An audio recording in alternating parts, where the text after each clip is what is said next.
제2차 세계대전 당시 나치 강제 수용소만큼 끔찍한 곳은 거의 없습니다. 전례 없는 규모로 무분별하게 인간을 학살한 현장이었고 고통은 일상의 일부였습니다. 강제 수용소에서 일어난 가장 변태적이고 가학적인 행위 중 일부가 경비병이나 SS 장교가 아니라 흰 가운을 입은 의사들에 의해 자행되었다는 사실은 충격적입니다. 살아있는 인간을 대상으로 실험을 감행하여 히포크라테스 선서를 어긴 이 지옥에서 온 의사들은 누구였을까요? 그들이 수감자들에게 가한 가장 끔찍한 시험은 무엇이었을까요? 벌거벗은 차에 영하의 추위를 견뎌내는 것부터 치명적인 질병에 의도적으로 접종받는 것, 높은 곳에서 던져지는 것부터 살아있는 동안 장기를 적출당하는 것까지 강제 수용소의 수감자들은 이른바 의료 전문가라는 자들의 손에 상상할 수 없는 고통을 겪었습니다. 죽음보다 더 나쁜 강제 수용소에서의 인체 실험. 1920년대 이후 아돌프 히틀러가 발전시킨 나치 이념 전체는 유전적 구성으로 인해 어떤 인간은 다른 인간보다 우월하다는 생각에 기반을 두고 있었습니다. 히틀러는 특히 우생학이라는 과학적 개념에 영향을 받았는데 이는 유전학을 세대를 거쳐 개량하여 우월한 인간을 만들어낼 수 있다는 믿음이었습니다. 우생학자들은 새로운 인간을 더 강하고 더 지적이고 더 회복력이 강하고 더 아름답게 만들고자 했습니다. 제3제국은 우생학 이론에 참여하는 수천 명의 의사를 고용했습니다. 이 이론은 매우 인기가 높아서 SS 친위대 지도자이자 제국 내 모든 강제 수용소를 책임졌던 하인리히 힘러는 이 수용소들을 우생학 실험을 수행하기에 이상적인 장소로 여겼습니다. 실험 대상을 거의 무한정으로 공급할 수 있었고 이미 수감자였기 때문에 실험하는 것이 비윤리적인 것은 아니었기 때문입니다. 강제 수용소에서 의사들은 거의 왕이었고 수용소 사령관들만큼 존경을 받았습니다. 이러한 의사들 중 다수는 SS에 속해 있었고 흰색 코트와 검은색 SS 유니폼을 번갈아 입었습니다. 아우슈비츠의 사령관인 루돌프 헤스는 의사들을 크게 감사했고 가능한 한 많은 의사들을 아우슈비츠로 끌어들이려고 노력했습니다. 그는 그들을 수용소의 절대적인 권위자로 여겼습니다. 수용소 사령관은 의사들의 말을 귀에 깊게 듣고 조언을 구했으며 아리아 인종을 유전적으로 개량하려는 그들의 제안을 주의를 기울였습니다. 헤스는 나치 이념을 자랑스러워했고 아우슈비츠를 최첨단 과학 실험 센터로 바꾸고 싶어 했습니다. 게다가 총통이 공개적으로 채식주의자라는 것을 알고 있었기 때문에 인종 개량 실험을 하기 위해 무고한 동물을 해칠 필요는 없다고 강조했습니다. 아우슈비츠에 있는 수십만 명의 수감자들은 과학을 위한 완벽한 원자재를 제공할 것이었습니다. 수감자들은 제국을 위한 도구로 무차별적으로 사용되었습니다. 비인간적인 환경에서 밤낮으로 일하다 끊임없이 죽어갔을 뿐만 아니라 이제는 실험실 쥐로 전락했습니다. 나치는 의학 지식 추구에 집착했고 윤리적, 법적 규칙을 따를 필요 없이 자유롭게 실험을 수행할 수 있는 것이 축복이라고 믿었습니다. 따라서 강제 수용소에서 일하기 시작한 많은 의사들은 처음에는 진정한 과학적 야망을 품었지만 결국 수용소 안에서는 인간성이나 연민이 없는 가학적인 괴물로 전락했습니다. 멘겔레, 위르츠, 슈만, 클라우베르와 같은 이름은 죽음과 고통의 대명사가 되었습니다. 그들은 제3제국에서도 높은 평가를 받았고 그들의 연구는 기적적인 결과를 약속했습니다. 바이엘과 같은 대기업과 기업은 수감자를 대상으로 한 노예 노동과 의학 연구로 이익을 얻었습니다. 바이엘의 모회사인 IG 파르벤은 아우슈비츠 바로 옆에 제조시설을 설립하기도 했습니다. 아우슈비츠의 수감자들은 신약을 테스트하기 위한 실험용 쥐로 정기적으로 바이어 회사에 팔렸습니다. 기록에 따르면 1942년에 150명의 여성이 팔려 악명 높은 수용소 10번 블록에서 실험실 시설로 이송되었습니다. 150명의 여성은 모두 새로운 마취제 실험 중에 바이엘 과학자들의 손에 사망했습니다.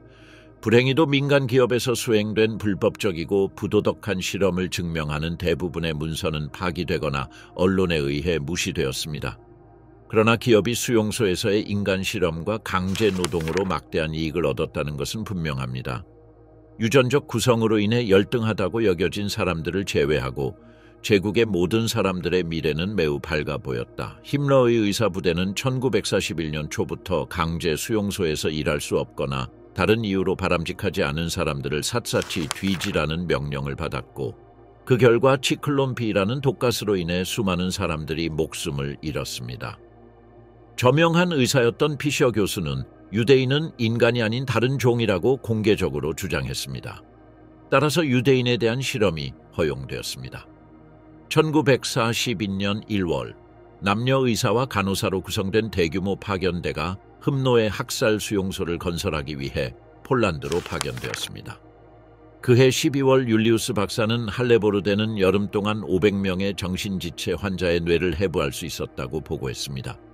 1944년까지 그는 697개의 뇌를 수집했는데 그중 일부는 뇌 연구 목적으로만 살해된 사람들의 뇌였습니다. 나치 독일의 사디스트적 죽음의 의사. 할레보르덴 박사가 수집한 인간 뇌는 경악스러웠지만 강제 수용소에서 일했던 가장 흉악한 인물은 아마도 요제프 맹겔레라는 의사였을 것입니다. 무해하고 심지어 순진해 보이는 맹겔레는 아우슈비츠 수용소에서 활동하는 동안 유명해졌습니다. 강제 수용소에서의 그의 활동은 아우슈비츠에서 가장 악랄한 시기 중 하나를 시작하는 계기가 되었습니다. 1943년 3월 아우슈비츠에 도착했을 때 그는 32세의 잘생긴 청년이었습니다.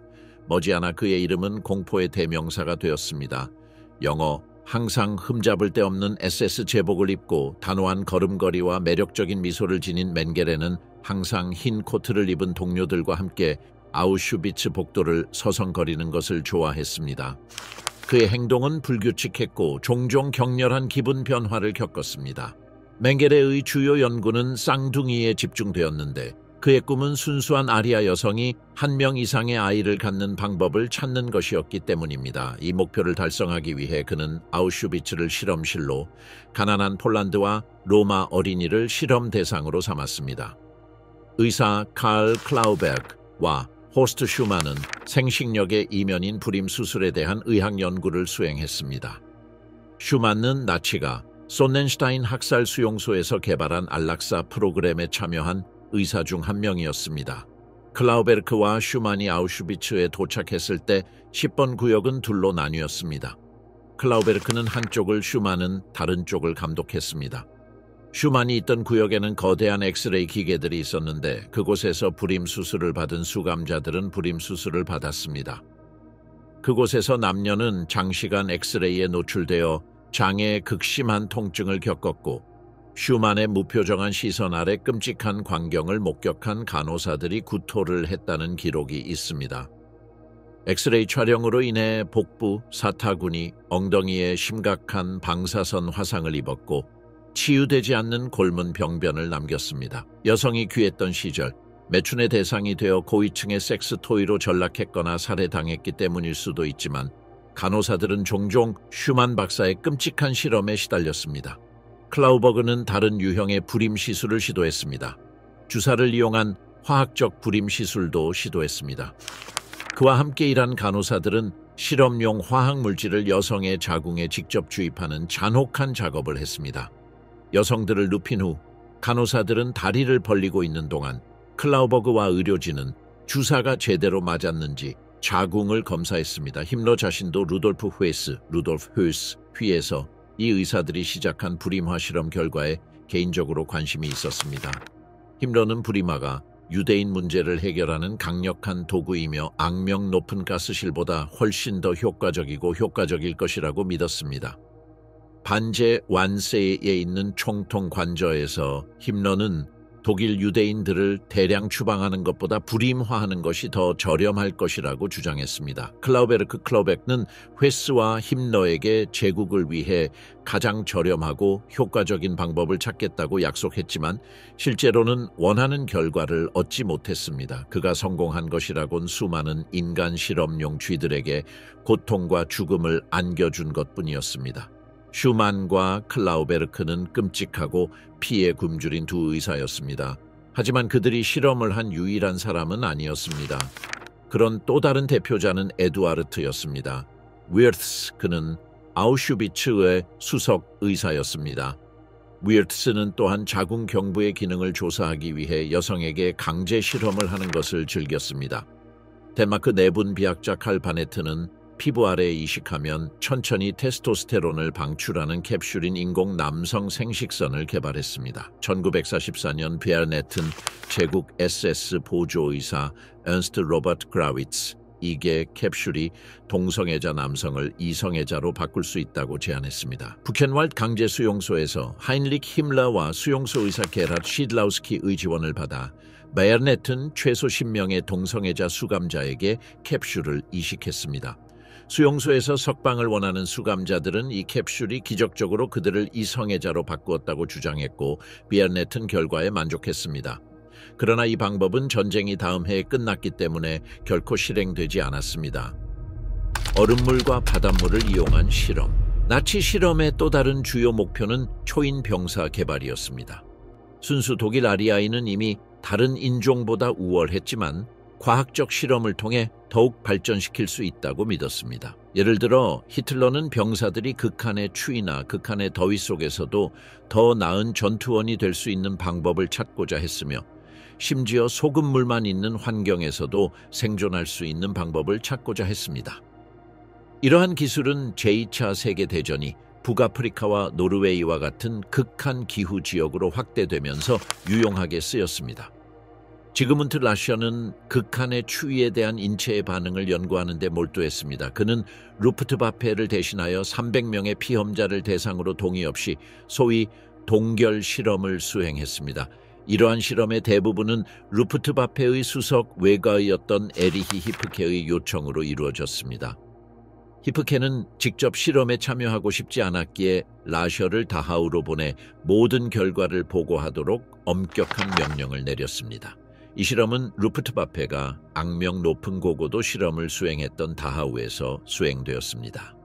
이 실험의 목표는 북해 상공에서 격추되어 저천증에 시달리는 독일 조종사들을 따뜻하게 하는 가장 좋은 방법을 알아내는 것이었습니다. 라셔의 희생자들은 최대 14시간 동안 얼어붙는 추위 속에서 벌거벗은 채 야외에 있어야 했고 3시간 동안 얼음물 탱크에 갇혀 있어야 했습니다. 그들의 맥박수와 내부 온도는 정극 배열을 사용하여 측정되었습니다. 피해자들이 저천증으로 사망 직전에 이르자 실험의 두 번째 단계가 시작되었습니다. 다양한 방법을 통해 피해자들을 따뜻하게 하려는 시도가 이루어졌는데 가장 흔하고 성공적인 것은 뜨거운 물에 담그는 것이었습니다. 뉘른베르크 재판에서 한 증인은 일부 피해자들이 끓는 물에 던져져 소생되었다고 증언했습니다. 말할 필요도 없이 많은 피험자가 이 과정에서 사망했습니다. 그러나 영하의 온도에서 야외에서 알몸으로 있어야 했던 대부분의 피험자는 살아남았지만 그 과정에서 몸이 얼어붙으면서 고통스럽게 비명을 질렀습니다. 1942년 라셔는 다하우에서 일부 피험자에게 전투기 조종사 유니폼을 입히고 얼음처럼 차가운 물에 담그는 강렬한 냉각 실험을 수행했습니다. 라셔는 일부 피해자를 완전히 물에 잠기게 했고 다른 피해자들은 몇몇 실험에 참여했고 라셔에게 북해 지역으로 가서 일반인들이 극한의 추위에 시달리는 사람들을 어떻게 따뜻하게 하는지 알아보라고 지시했습니다. 힘러는 어부들이 반쯤 얼어붙은 남편을 침대에 눕혀서 돌보았다는 이야기를 들었다고 라셔에게 말했습니다. 힘러는 자신이 동물의 열이라고 부르는 것이 인공적인 열과는 다른 효과를 가진다고 믿었습니다. 라셔가 힘러의 제안이 옳다고 생각하지 않았을 가능성도 있지만 그럼에도 불구하고 그는 고위 SS 장교였습니다. 즉시 4명의 로마 여성이라 펜스부리크 강제 수용소에서 다하우로 이송되었고 그곳에서 저천증 환자들을 2명의 벌거벗은 로마 여성 사이에 넣어 따뜻하게 하려는 시도가 이루어졌습니다. 다하우에서 수행된 동상 및 내한성 실험은 1941년부터 1942년까지 루프트바페 독일 공군과 무장 친위대 의무부 사니테츠웨센 데르와픈 SS의 감독해 수행된 일련의 공식 연구의 일환이었습니다. 이 실험은 화장터 근처에 위치한 수용소 의료동네 특수시설인 고고도 및 천조절 실험기지에서 수행되었습니다. 이 실험기지에는 2개의 원통형 강철 탱크가 있었는데 하나는 얼음물 침수에 다른 하나는 온수 소생술에 사용되었습니다. 각 검사의 표준 소요 시간은 사용된 방법에 따라 60분에서 180분 사이였습니다. 주요 프로토콜에서는 수감자들을 옷을 벗기고 고정한 후 섭씨 2도에서 5도 사이의 물에 서서히 담갔습니다. 활력 징후, 직장천, 심박수, 그리고 신경근 반사를 기록했습니다. 심각한 저천증 1027도 미만의 기준치에 도달하면 다양한 회복 방법이 적용되었습니다. 여기에는 열담요, 적외선 램프를 이용한 직접 가열, 온수 욕조 사용, 그리고 마지막 실험에서는 다른 사람과의 신체 접촉을 통한 천재가온이 포함되었습니다. 러시아 외에도 킬 대학교의 에른스트 홀츠 레너 박사와 에리히 핑케 박사가 루프트바페를 대표하여 이 실험에 참여했습니다. 홀츠 레너는 기본 프로토콜을 설계했고 핑케는 사망 시 데이터 기록과 부검을 감독했습니다. 월별 기술 보고서가 작성되어 후베르투스가 이끄는 항공의학연구소로 직접 전송되었습니다.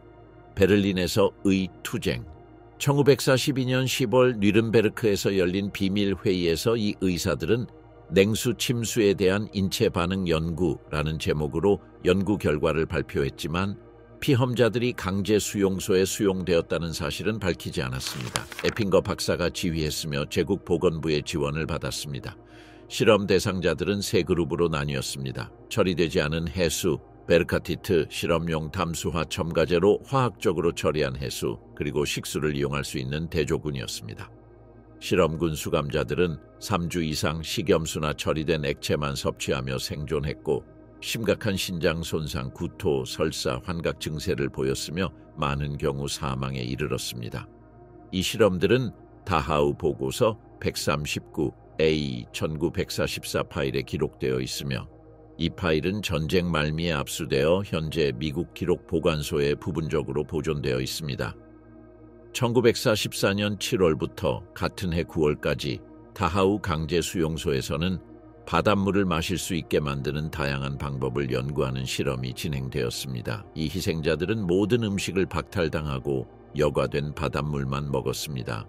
한스 에핑거 박사의 손에 약 90명의 로마인들이 모든 음식을 박탈당하고 바닷물만 마셔야 했고 이로 인해 심각한 부상을 입었습니다.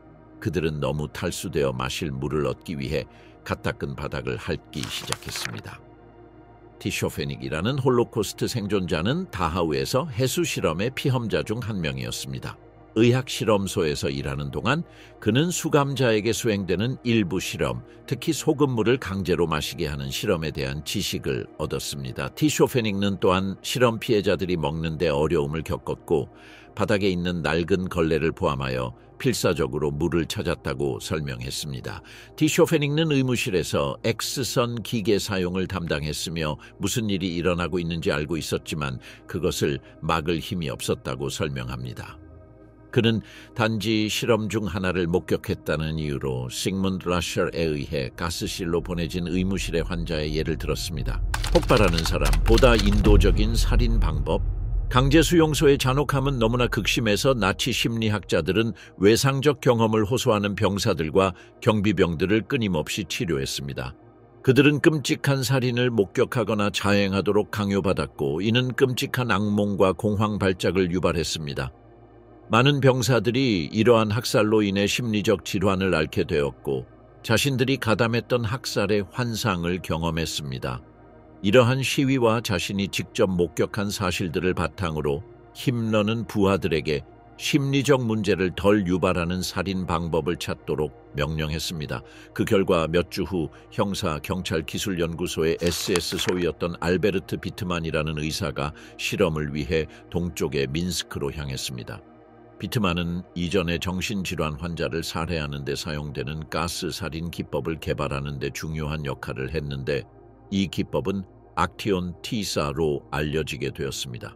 이제 그는 자신의 경험을 동쪽으로 확장할 것입니다. 놀랍게도 위드만이 소련에서 살인 과정을 개선하기 위해 시도했던 최초의 방법 중 하나는 희생자들을 폭파하는 것이었습니다. 정신질환 환자 몇 명을 폭발물 꾸러미와 함께 벙커에 가두었습니다. 지휘관의 명령에 따라 부하들이 폭파물을 터뜨렸지만 나중에 폭약의 위력이 충분하지 않았다는 것이 밝혀졌습니다. 현장은 끔찍했습니다. 발표된 것처럼 폭발이 사람들을 사라지게 하지 않았습니다. 부상자 중 일부는 울면서 대피소에서 기어 나왔습니다. 얼마 지나지 않아 수감자들이 있던 벙커가 완전히 무너졌습니다. 신체 부위는 땅에 흩어져 나무에 매달려 있었습니다. 다음 날 강제 수용소에서 온 군인들이 신체 부위를 수거하여 벙커에 다시 던졌습니다. 나무에 너무 높이 있는 부위는 죽은 사람들의 존엄성은 전혀 고려하지 않고 썩도록 내버려 두었습니다. 윗만은 이 끔찍한 실험을 통해 폭발에 의한 살인이 힘레가 의도한 방법이 아니라는 것을 깨달았고 다른 방법을 찾았습니다. 몇 달간의 심해 끝에 그는 해결책을 찾았습니다. 성인 안락사 프로그램은 병에 든 일산화탄소를 살인 방법으로 성공적으로 사용했지만 이러한 실린더를 수천 마일 떨어진 곳으로 대량으로 운반하는 것은 비현실적이었습니다. 윗만과 그의 동료들은 아마도 일산화탄소를 사용하여 죽이는 다른 방법이 있을 것이라고 생각했습니다. 몇 주 전 위드만과 그의 상사인 발터 헤스 박사는 베를린 지하철 안에서 아르투르 네베라는 동료에게 거의 닥쳤던 운명에 대해 이야기를 나누고 있었습니다. 그는 파티에서 술을 너무 많이 마신 후 차를 몰고 돌아와 차고에 주차해 엔진을 끄지 않고 잠이 들었습니다. 그 결과 배기가스로 인한 일산화탄소 중독으로 거의 죽을 뻔했습니다. 지클론비가 대량 학살 수단으로 최종 개발되기 전 제3제국 당국은 가해자들의 심리적 영향을 최소화하면서 효율적으로 최종 해결책을 최적화하기 위해 수많은 기술적 시험을 실시했습니다. 이 시기의 핵심 기관 중 하나는 형사기술국 K-Liminal Technische-였습니다. 보안경찰연구소 Institut der Sicherheitspolizei는 국가보안본부 RSHA 산하 보안경찰 범죄기술연구소입니다. 베를린에 위치한 이 기관은 SS 의사 및 안락사 프로그램 책임자들과 긴밀히 협력하는 기술자와 화학자들이 운영했습니다. 1940년부터 1942년까지 라인하르트의 명령에 따라 하이드리히의 실험은 대량 총격과 미래의 고정형 감옥 사이의 중간 해결책으로 사용된 이동식 독가스 트럭으로 시작되었습니다. 최초의 실전 모델은 1941년 12월 폴란드 흠노 쿨름호프에서 시행되었습니다. 이 트럭은 폐쇄형 마기 루스도이츠 마기루스더츠 유형의 트럭으로 엔진 배기가스를 후방으로 배출하도록 개조되어 한 번에 50명에서 70명까지 수용할 수 있었습니다. 표준형은 V형 8기통 가솔린 엔진을 사용했는데 이 엔진의 일산화탄소 배출은 10분에서 20분 동안 지속되면 치명적이었습니다. 벨제츠에서 형사연구소 기술자들의 지원을 받아 처음 시험되었습니다. 희생자들은 주로 정신질환 환자와 폴란드 유대인이었습니다. 최소 5가지 버전의 개조 트럭이 기록되었으며 적재량과 가스 압력의 차이가 있었습니다. 실험 결과 이러한 트럭의 효율은 주변 열과 수감자들의 흥분으로 인해 감소하는 것으로 나타났습니다. 수감자들은 몸으로 가스 배출구를 막았습니다. 이러한 이유로 트럭 내부에는 청소가 용이한 금속판을 설치하고 배기 밸브를 강화하는 개조가 이루어졌습니다. K-Liminal Technische-의 엔지니어가 작성했습니다. 인스티튜트는 제국 내무부와 액션 프로그램 직원에게 전달되었습니다. 라인하르트. 이 기술은 나중에 소비보르와 트레블링카 같은 수용소로 이전되었는데 그곳에서 일시적으로 더 진보된 고정가스 살포 방식과 함께 사용되었습니다. 배기가스를 이용한 대량 학살의 기술적 발전은 지클론비와 같은 더욱 안정적인 시스템 구축의 토대를 마련했습니다. 지클론비의 효율성과 저장 용량은 산업화된 대량 학살의 표준이 되었습니다. 윗만, 이 술에 취한 동료의 기억이 민스크 동쪽의 모길레프에 있는 정신병원의 벽돌 지하실에 파이프로 연결된 자동차의 배기가스를 사용하여 가스 실험을 시도하도록 동기를 부여한 것 같습니다. 병원 환자 몇 명이 방에 갇혔고 자동차의 엔진이 시동되었습니다. 처음에는 나치의 관점에서 이 실험은 실패했습니다. 환자들이 몇 시간을 기다렸음에도 불구하고 자동차에서 나오는 일산화탄소가 환자들을 죽일 만큼 충분하지 않았습니다. 이는 자동차를 트럭으로 교체하여 해결했습니다.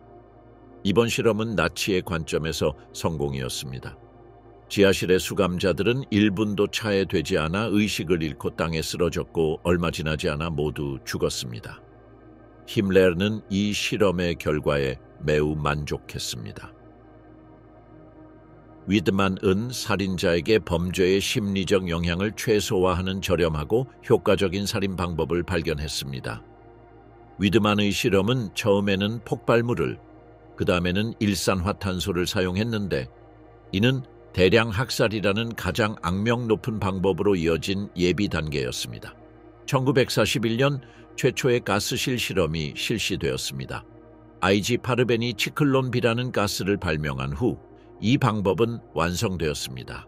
1942년에서 1945년 사이 치클론 B는 아우슈비츠뿐만 아니라 마이다네크와 같은 다른 수용소에서도 유럽에서 100만 명이 넘는 사람들을 죽였습니다. 이러한 이유로 미국 정부는 1947년 IG 파르벤의 임원 9명을 전쟁 범죄 혐의로 투옥했습니다.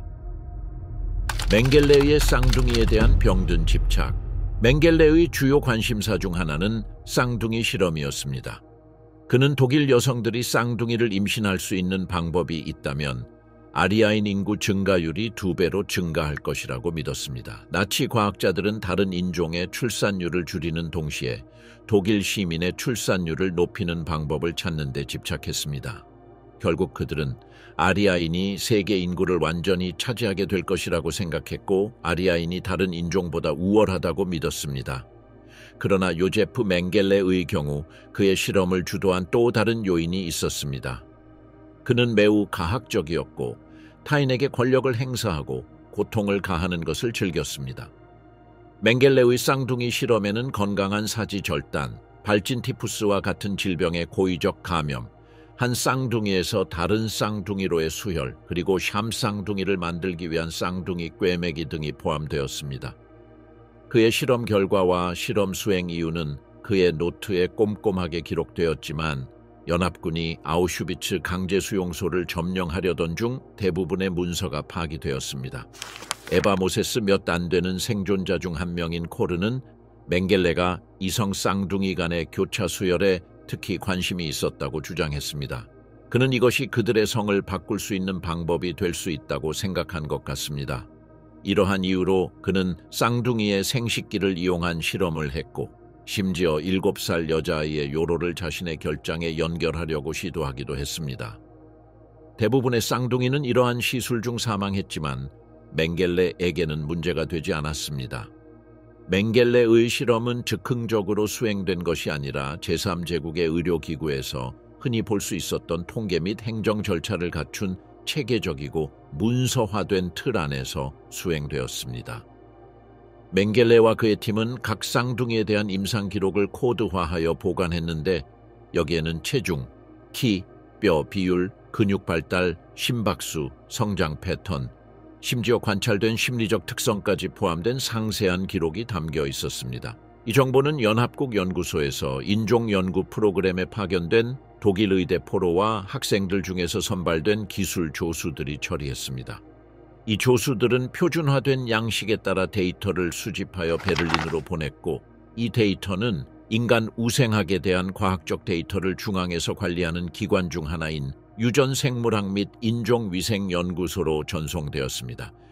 아우슈비츠 10번 구역에서는 출입, 피험자 분류, 그리고 시행될 검사 순서를 규정하는 내부 지침이 유지되었습니다.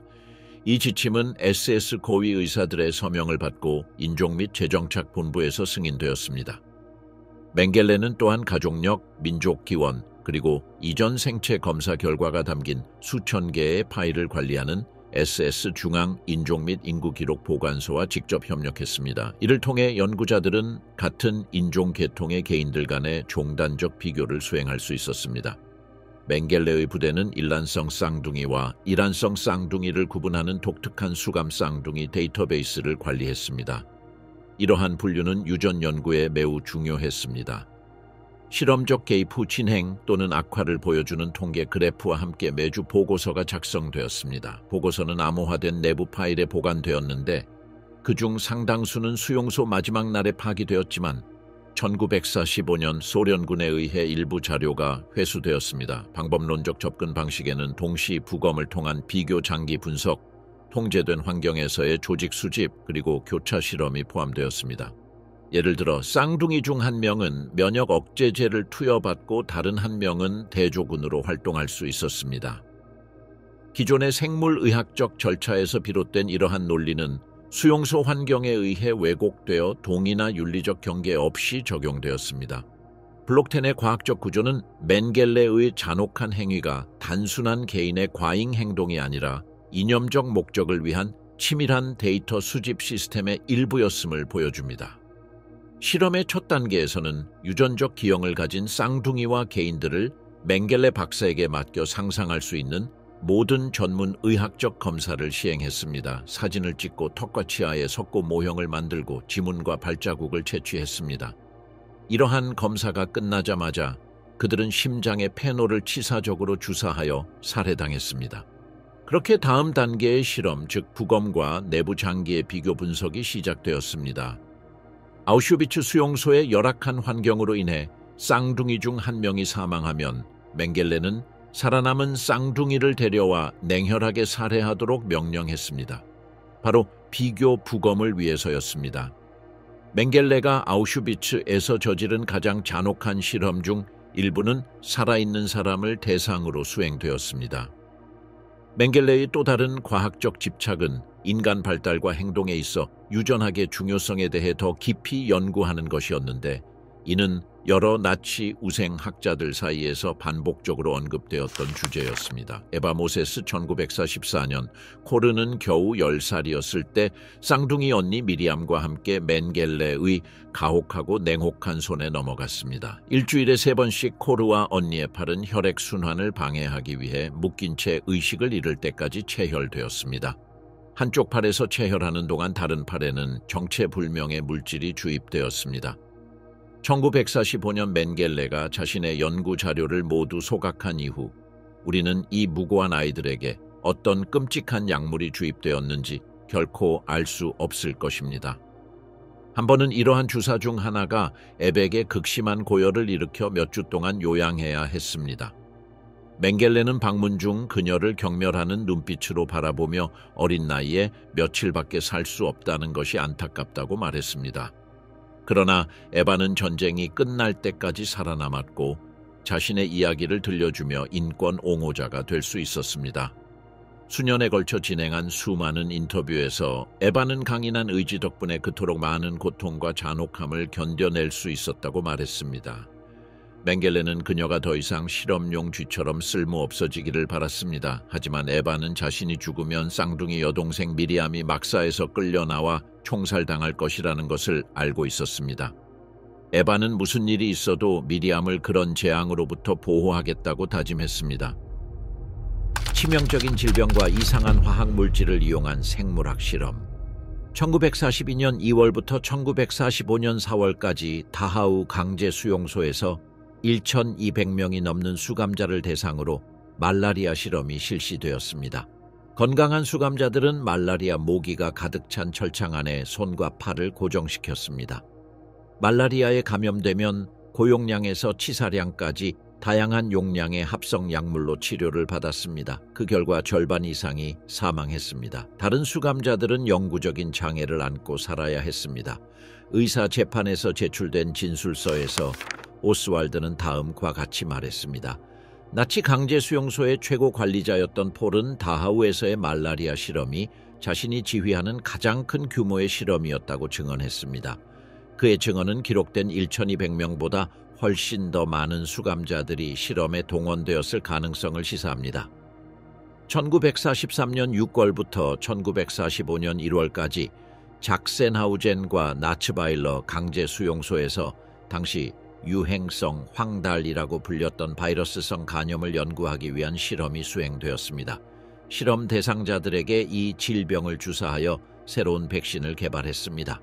만약 사망한 사람들은 집단 매장되었고 새로운 실험 대상자들이 그 자리를 대신했습니다. 이러한 실험은 독일군을 위한 것이었는데 독일군은 병사들 사이에 간염이 확산될 가능성을 매우 우려했기 때문입니다. 실험 대상자 대부분은 사망했지만 극심한 고통과 고난을 겪으며 살아남은 사람들도 있었습니다.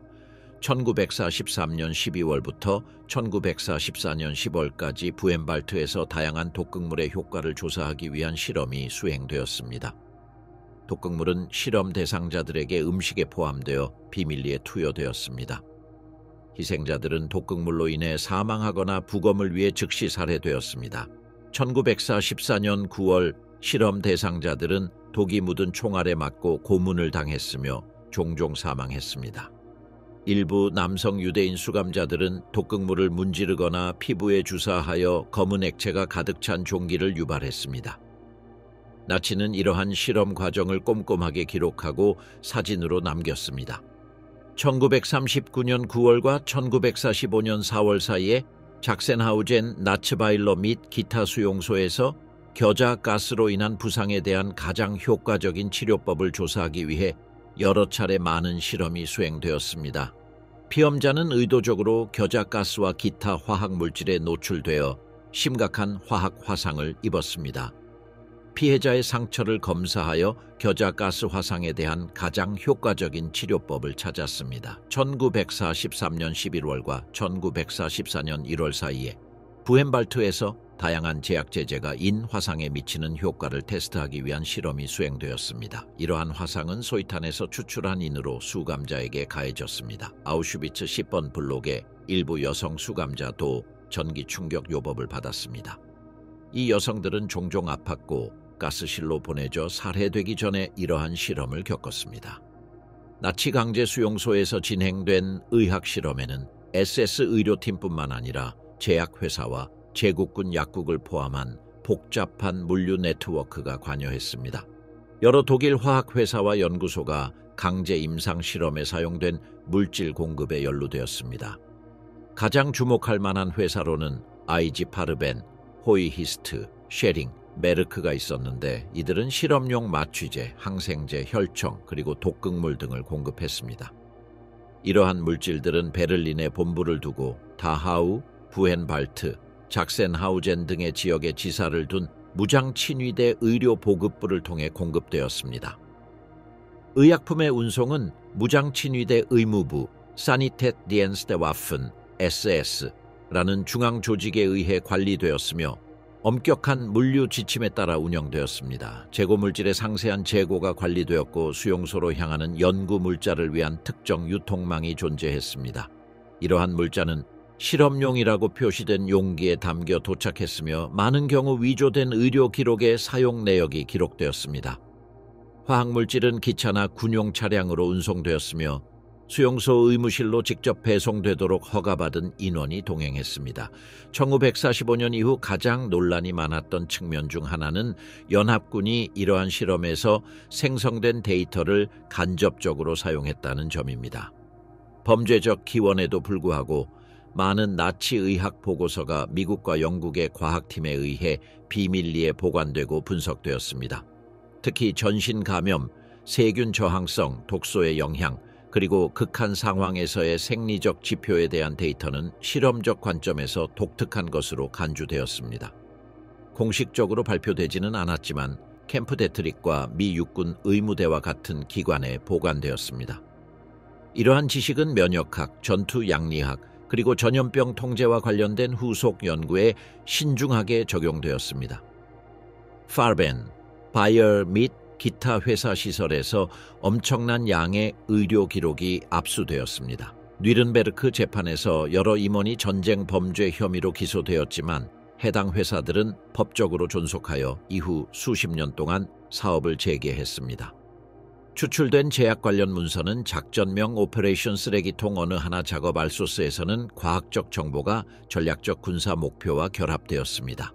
1942년 7월경부터 1943년 9월경까지 라펜스브리크에서 합성 항균제인 설포나미드의 효과를 조사하는 실험이 수행되었습니다. 실험 대상자의 상처는 연쇄상구균, 스트랩토코쿠스, 클로스트리디움, 연쇄상구균 스트랩토코쿠스과 같은 세균에 감염되었습니다. 퍼프린젠스와 클로스트리디움 파상풍의 원인균인 테타니균을 사용했습니다. 상처 양쪽 끝에 혈관을 묶어 혈액 순환을 차단하여 전투 상처와 유사한 상태를 만들었습니다. 연구진은 또한 나무 조각과 유리가루를 상처에 넣어 감염을 악화시켰습니다. 설파제와 기타 약물로 감염을 치료하여 효과를 확인했습니다. 후버투스 스트루그홀드와 고고도 인체 실험. 1942년 초 다하우 강제 수용소의 수감자들은 지그문트 라셔에 의해 고고도에서 탈출하는 독일 조종사를 돕기 위한 실험에 사용되었습니다. 이 수감자들에게 저압 챔버가 사용되어 최대 68,000피트 21,000m의 고도 조건을 시뮬레이션했습니다. 라셔가 초기 실험에서 살아남은 희생자들의 뇌에 대해 생체 해부를 실시했다는 소문이 있었습니다. 200명의 피험자 중 80명이 즉사했고 나머지는 살해되었습니다. 라셔와 하인리히 힘러 사이의 1942년 편지에서 라셔는 다하우 강제수용소 이 사람들에게 수행된 저압 실험의 결과를 설명합니다. 이 실험에서 희생자는 라셔와 다른 이름이 밝혀지지 않은 의사가 그들의 반응을 관찰하는 동안 질식사했습니다. 그 사람은 살해되기 전에 건강했던 37세의 남성으로 묘사되었습니다. 라셔는 산소 결핍이 시작되면서 피해자의 행동을 묘사하고 간격을 두고 행동 변화를 기록했습니다. 피해자는 4분 후 머리를 움직이기 시작했고 1분 후 의식을 잃기 전 경련을 겪는 것을 관찰했습니다. 그는 피해자가 산소 결핍 30분 후 호흡이 멈췄을 때까지 의식을 잃고 1분에 3번만 숨을 쉬는 모습을 묘사했습니다. 그 후 피해자는 얼굴이 파랗게 질리고 입에서 거품을 토하기 시작했습니다. 1시간 후 부검이 실시되었습니다. 제2차 세계대전 종전 후 미국은 나치 정권과 연계된 의사를 포함한 독일 과학자들을 모집하여 기술 및 군사개발 분야의 전문 지식을 활용하려는 비밀 작전, 인페이퍼클립 작전을 시작했습니다. 이 작전을 통해 1,500명에서 1,800명에 달하는 전문가들이 탈나치화 절차를 피해 미국으로 이송되었습니다. 이들 중 다수는 인체 실험이나 강제 수용소 운영에 직접 관여했던 사람들이었습니다. 이러한 선발은 CIA의 전신인 전략사무국 OSS과 같은 기관들이 미국 육군성 NASA 그리고 새로 창설된 미 공군 USAF가 협력하여 진행했습니다. 후보자들의 개인 파일은 나치 소속과 관련된 모든 내용을 삭제하기 위해 조작되었습니다. 경우에 따라서는 원본 문서가 기밀로 분류되거나 파기되었습니다. 합법적으로 미국에 입국하기 위해 이들 과학자 중 다수는 새로운 신분을 부여받거나 고위군 지휘관의 서명이 있는 특별 허가를 받았습니다. 특히 다하우, 부헨발트, 작센하우젠과 같은 수용소에서 근무했던 여러 의사들이 극한 생리학, 우주의학, 양리학, 신경과학 분야의 전문 지식을 바탕으로 채용되었습니다. 이러한 맥락에서 수감자를 대상으로 수행된 실험은 기존의 윤리적 기준에서는 재현이 불가능한 귀중한 인간 데이터로 간주되었습니다. 후베르투스 2장의 첫머리에 등장하는 스트루그홀트는 이 작전의 가장 눈에 띄는 수혜자 중 한 명이었습니다. 그러나 제3제국의 전 외과의장 발터 슈라이버와 쿠르트 블로멘은 제국의 생물무기 프로그램에 관여했던 인물입니다. 뉘른베르크 재판에서 기록된 혐의에도 불구하고 두 사람 모두 정부 계약으로 북미로 이송되었습니다. 슈라이버는 텍사스의 한 야전병원에 입원했고 블로멘은 미국 정보기관에서 잠시 근무한 후 모습을 감췄습니다. 20년이 넘는 기간 동안 이 과학자들의 역할은 일반 대중의 주목을 받지 못했습니다. 1970년대에 이르러서야 기밀 해제된 문서들이 드러나면서 페이퍼클립의 전모가 드러났습니다. 그때도 공식적인 명분은 변함이 없었습니다. 냉전 시대에 이 전문가들이 소련에 포섭되는 것을 막는 것이 최우선 과제였습니다. 이러한 전략적 유용성이라는 논리 덕분에 나치 의학계 출신들은 어떠한 법적 책임도 지지 않고 우주 프로그램, 생물의학 연구, 그리고 미국 정부 기관에 협력할 수 있었습니다. 1942년 4월 힘러는 라셔에게 고고도 실험을 계속하고 사형수들을 대상으로 실험을 계속하라고 명령했습니다. 그는 또한 이들이 소생 가능한지 확인하기 위한 구체적인 검사를 지시했습니다. 만약 사형수가 성공적으로 소생되었다면 힘러는 그녀는 사면되어 평생 강제 수용소에 보내져야 한다고 주장했습니다. 그러나 지크문트 라셔는 힘러의 명령을 따르지 않았습니다. 사실 그는 다하우에서 살해한 사람들과 같은 운명에 직면했습니다. 경찰 조사 결과 라셔와 그의 아내가 초임신의 비밀을 발견했다고 거짓말하며 아기들을 납치하여 대중을 속인 사실이 밝혀지자 그들은 1944년 4월 체포되었습니다. 그는 재정부정, 전직 실험실 조수 살해, 그리고 과학 사기 혐의로 기소되어 부헨발트와 다하우 강제 수용소로 이송된 후 처형되었습니다. 라셔의 고고도 실험은 그의 아이디어가 아니었습니다. 그는 후베르투스로부터 명령을 받았습니다. 1935년 당시 45세였던 독일의 생리학자이자 의학연구원인 스트루크홀드는 1935년부터 헤르만 항공부의 항공의학 연구 책임자로 재직했습니다. 괴링은 제2차 세계대전 중 독일 공군에서 같은 직책을 맡았습니다. 1947년 페이퍼클립 작전의 일환으로 미국으로 건너온 그는 이후 미국 공군과 나사에서 여러 고위 과학 직책을 역임했습니다. 인간 우주 비행의 신체적, 심리적 영향을 연구한 공로로 그는 우주의학의 아버지로 불렸습니다. 1963년부터 2012년까지 그는 후베르투스 상을 수상했습니다. 스트루콜드는 우주의학 분야의 응용 및 연구에서 뛰어난 학자들에게 수여되었습니다. 그러나 2012년 이후 스트루콜드의 과거가 마침내 밝혀지면서 이 상은 다시는 수여되지 않았습니다. 2004년 독일 항공우주의학 학회 역사위원회의 조사에 따라 1943년 스트라콜드의 항공의학 연구소에서 산소 결핍 실험을 수행했다는 사실이 밝혀졌습니다.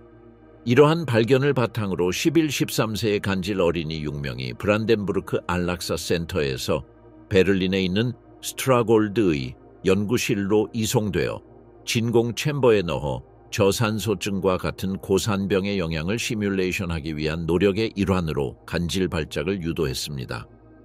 다하우 실험과 달리 모든 피험자가 연구 과정에서 살아남았지만 이 사실이 밝혀지면서 항공우주의학 학회는 스트라콜드의 이름을 딴 주요 상을 폐지했습니다.